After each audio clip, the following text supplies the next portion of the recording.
একাদশীর মাহাত্ম্যটা আমরা আস্বাদন করি, তারপরে হরিবাসরে কীর্তন করব। যোগিনী একাদশী। এই যোগিনী একাদশী সম্পর্কে যুধিষ্ঠির ভগবান শ্রীকৃষ্ণের কাছে জানতে চাইলেন। তখন ভগবান বলছেন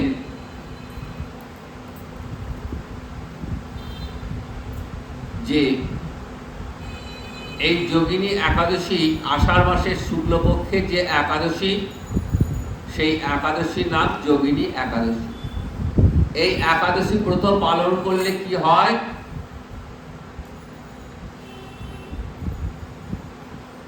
দেহের এবং মনের ব্যাধি দূর হয়ে যায়।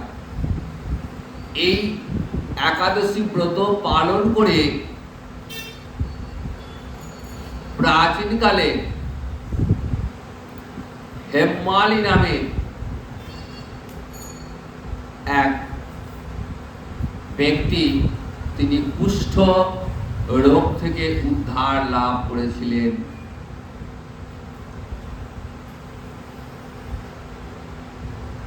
ধনকুবের বলে আমরা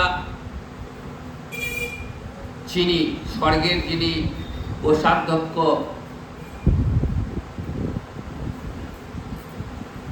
তাকে বলা হয় ধনকুবের। এত প্রচুর সম্পত্তির মালিক।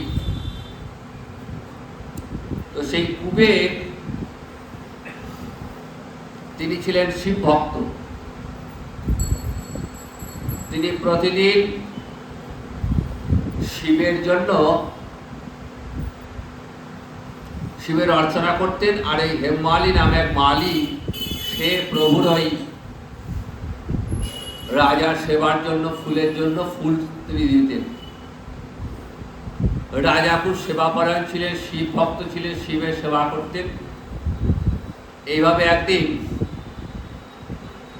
রাজা দেখছেন যে মালি আসছেন। পূজার সময় অতিক্রান্ত হয়ে গেল, কিন্তু তখনও রাজা আসছেন না, তখনও মালি আসছে না। কি ব্যাপার? না, মালিক ঘরে ছিল এক অসামান্য রূপবতী স্ত্রী। সে কিন্তু নিয়ম করে প্রতিদিন ফুল সংগ্রহ করে দিত, কিন্তু কোনো একদিন সে স্ত্রীর সঙ্গ লাভ করতে করতে ভুলে গেল যে তাকে ফুল দিতে হবে। ইতিমধ্যে অনেক বেলা হয়ে গেছে, এখনো ফুল আসছে না। রাজা লোক পাঠালেন, দেখো তো কি ব্যাপার।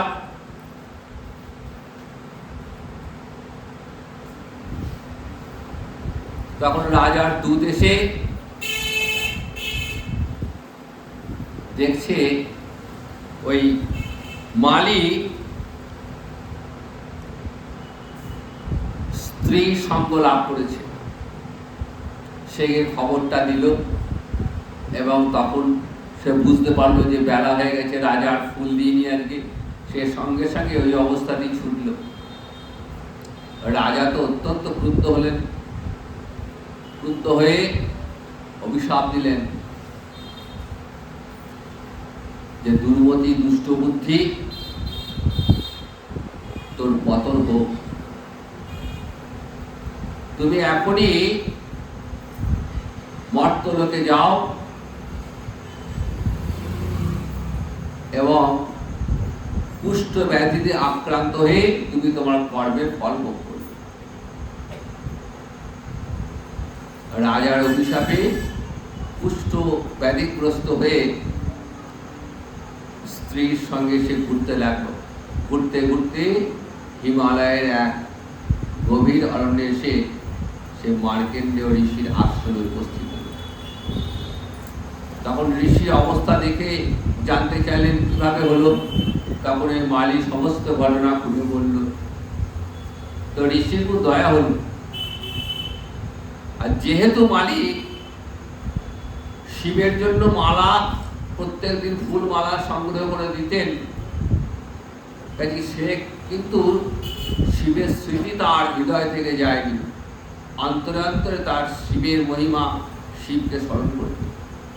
আর সেই পুণ্যের ফলেই মার্কেন্ডেয় ঋষি তাকে বললেন যে তুমি আষাঢ় মাসের শুক্লপক্ষের যোগিনী একাদশী ব্রত পালন করো। এই ব্রত পালন করলে তোমার যে ব্যাধি, সেই ব্যাধি দূর হয়ে যাবে। সেই কথা শুনে স্বামী স্ত্রী উভয় অত্যন্ত নিষ্ঠার সঙ্গে এই ব্রত পালন করেছিলেন এবং সেই ব্রত পালনের ফলে তারা পুনরায় আগের জীবনে ফিরে এলেন। ভগবান শ্রীকৃষ্ণ বলছেন, হে মহারাজ যুধিষ্ঠির, আমি আপনার কাছে ব্রতের উপবাসের মহিমা বর্ণনা করলাম। এই ব্রত পালন করলে ৮৮,০০০ ব্রাহ্মণকে ভোজন করানোর ফল লাভ হয়। ৮৮,০০০ ব্রাহ্মণকে ভোজন করালে যে ফল লাভ হয়, এই যোগিনী একাদশী ব্রত পালন করলে সেই ফল লাভ হয়। আর যে ব্যক্তি এই মহা পাপ বিনাশকারী এবং পুণ্য ফল প্রদায়ী যোগিনী একাদশীর কথা পাঠ করেন এবং যিনি শ্রবণ করেন, তিনি অচিরেই সর্বপাপ থেকে মুক্ত হন। তো আজকে এই পুণ্য যোগিনী একাদশী, শাস্ত্রে বলছে একাদশী মহাপুণ্যা সর্বপাপ প্রণাশিনী ভক্তেশ্ব দীপনী বিষ্ণু পরমার্থ গতিপ্রদা। একাদশী কি করে? পরমার্থ দান করে। পরমার্থ মানে ধর্ম, অর্থ, কাম, মোক্ষ, এই চতুর্বর্গ ছাড়াও আরেকটি বর্গ আছে, পুরুষার্থ আছে। সেই পুরুষার্থ হল রাধা গোবিন্দের চরণে, রাধা মাধব চরণে প্রেম সেবা লাভ। এই প্রেম সেবা লাভ কিন্তু সহজে হয় না। একাদশী করলে মোক্ষ লাভ হয়, অর্থ, বিত্ত, ঐশ্বর্য তো লাভ হয়। আবার যদি কেউ বলে আমি মুক্তি চাই, একাদশী তাকে মুক্তি প্রদান করবে। কারণ একাদশী শ্রীহরির অত্যন্ত প্রিয়। যারা এই ব্রত পালন করেন তারা ভগবানের অতি প্রিয় হন। ভক্ত এবং ভগবানের মিলনের এক অতি সুযোগ আজকের দিনে। তাই যারা ব্রত করেন তারা ভগবানের অত্যন্ত কাছাকাছি থাকতে পারেন। তাই এই ব্রত পালনের দ্বারা মোক্ষ লাভ তো হয়। যারা মোক্ষ চান না,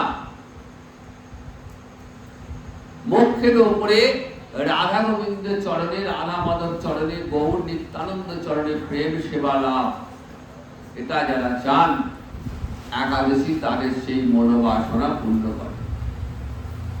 শাস্ত্রে বলা আছে যে প্রতি মাসে 2টি করে একাদশী ব্রত, একটি কৃষ্ণপক্ষ, একটি শুক্লপক্ষ। উভয় পক্ষের একাদশী পালন করবেন পরিবারের সকলকে নিয়ে। পরিবারের সকলে মিলে একাদশী ব্রত পালন করবেন, এমন কথা হরিভক্তি বিলাসে সনাতন গোস্বামী পাদ পরিষ্কার করে উল্লেখ করে দিয়েছেন। 8 থেকে 80 বছর বয়সে যে কোনো নরনারী, বৃদ্ধ বৃদ্ধা, গৃহী সন্ন্যাসী, বানপ্রস্থী, সকলের জন্য একাদশী ব্রত। সমস্ত বেদ, পুরাণ, সমস্ত শাস্ত্রে এই একাদশীর মহিমা বর্ণিত হয়েছে। একাদশী ব্রত করলে আর অন্য কোনো ব্রত পালনের প্রয়োজন হয় না। আর একাদশীর দিনে হরিবাসর, কীর্তন, শ্রবণ করা, কীর্তন করা এই ব্রতের একটি অঙ্গ। যে আমি সারাদিন উপবাস করলাম কিন্তু আমি মুখ দিয়ে আমার হরিনাম উচ্চারিত হলো না, আমি হরিবাসর করলাম না। বাসর মানে দিন, হরিবাসর অর্থাৎ শ্রীহরির অত্যন্ত প্রিয় দিন। সুতরাং ভগবানকে খুশি করবার একটি উত্তম সুযোগ এই একাদশীর দিনে। কি করে ভগবান খুশি হন না, ভগবান যেখানে তার নিজের নাম কীর্তন হয়, যে ভক্ত নাম কীর্তন করেন ভগবানের, তার প্রতি ভগবান প্রীত হন, সন্তুষ্ট হন। শ্রবণ এবং কীর্তন এই দুটি হলো ভক্তি যাজনের অঙ্গ। 9টি অঙ্গ রয়েছে, তার মধ্যে শ্রবণ এবং কীর্তন এই দুটি বিশেষ অঙ্গ। এই শ্রবণ এবং কীর্তনের মাধ্যমেই হৃদয়ে হরি ভক্তি লাভ হয়। তাই আজকে এই হরিবাসরে আসুন আমরা একটু কীর্তন আস্বাদন করব।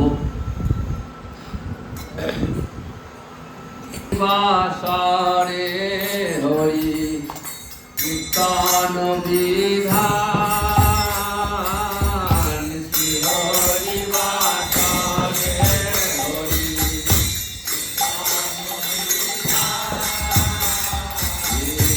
আজি কইলায় বিধান, আজি কইলায়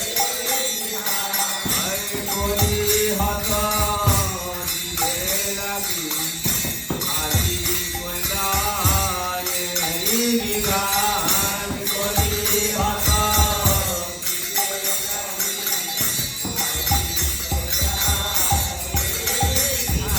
হরি নাম মহৌষধি, আজি কইলায় বিধান, হরি নাম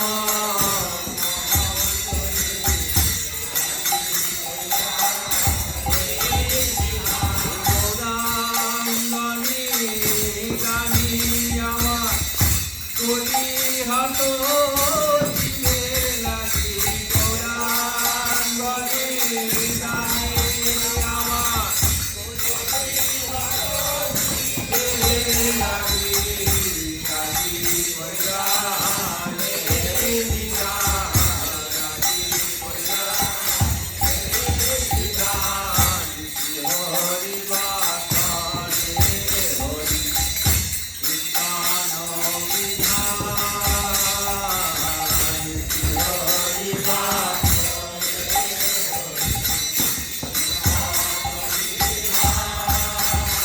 হরে নিত্যানন্দম লীলা প্রভু জগতির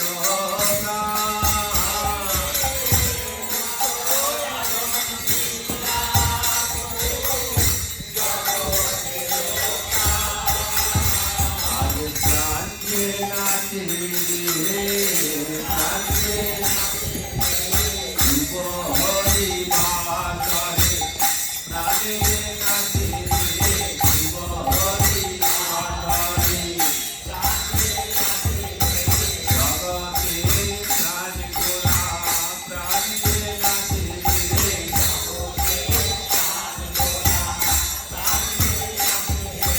জীবাতরঙ্গন মাঝে প্রাণে নাচে রে,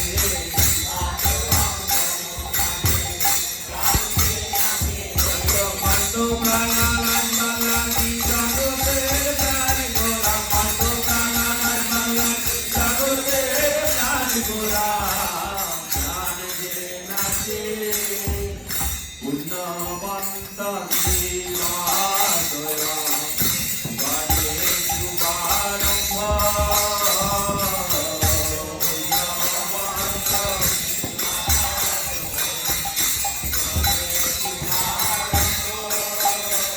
আরতিয়ে লক্ষ্মী কানা ধ্বনি, গোপাল গোবিন্দা, আরতিয়ে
জানে না মানব দেশি না বসনা না জানে জানা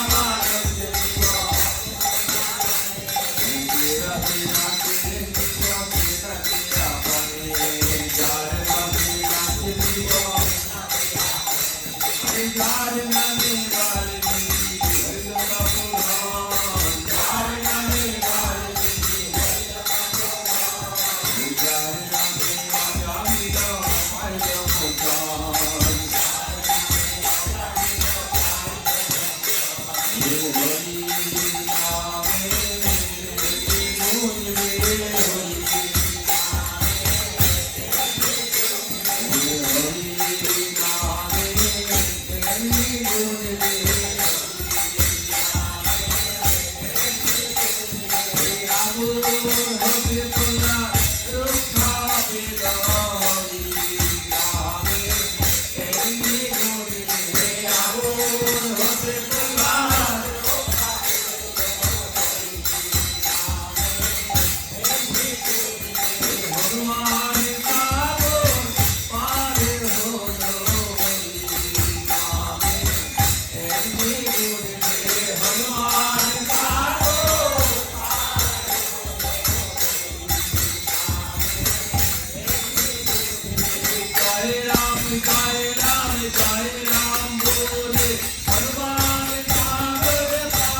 you.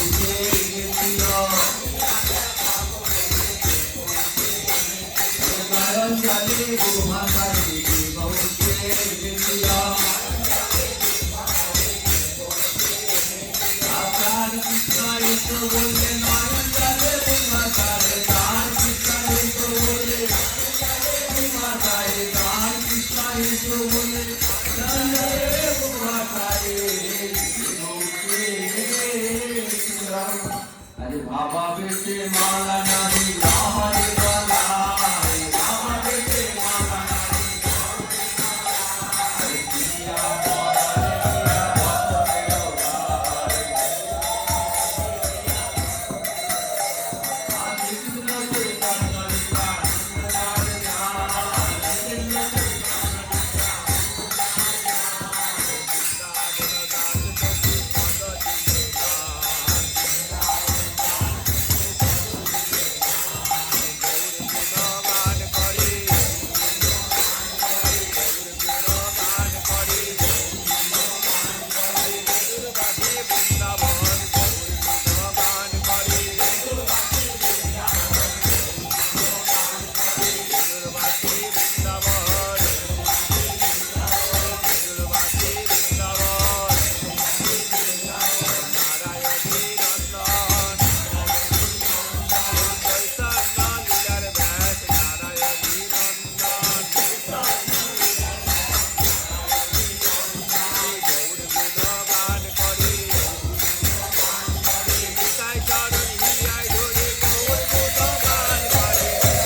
চৈতন্য নিত্যানন্দ চালাযান